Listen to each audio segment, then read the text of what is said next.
আল্লাহ তাআলা কিয়ামতের দিন সাইয়েদনা নূহ আলাইহিস সালামকে বলবেন, নূহ তুমি কি দাওয়াত পৌঁছিয়েছো তোমার উম্মতের কাছে? নূহ আলাইহিস সালাম বলবেন, হ্যাঁ আমি পৌঁছিয়েছি।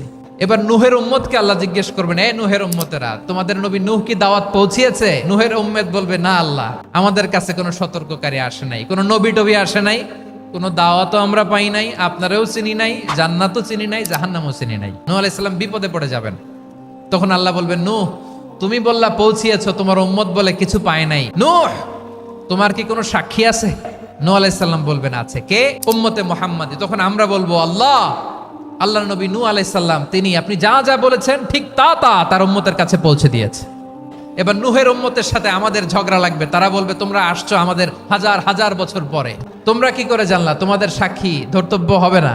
আমরা বলবো, আমাদের কোরআনে তোমাদের নবীর কথা আল্লাহ আমাদেরকে জানিয়েছেন, দিন রাত এক করে তোমাদের কাছে তিনি দাওয়াত পৌঁছেছেন। তোমরা কানের মধ্যে হাত দিয়ে রাখতা, চেহারাটা কাপড় দিয়ে ঢেকে রাখতা, আল্লাহর নবী নূহকে পিটিয়ে ছালা দিয়ে পেঁচিয়ে তোমরা পাহাড়ে রেখে আসতা। সব আমরা জানি। আমরা যখন বলবো এই কথা, নূহের উম্মত চুপসে যাবে। তখন আমরা সত্য বলেছি কিনা এটা আল্লাহ তাআলা জানতে চাইবে বিশ্বনবীর কাছে। তখন বিশ্বনবী আমাদের পক্ষে সাক্ষী দিবেন। আওয়াজ করে বলেন, আল্লাহু আকবার।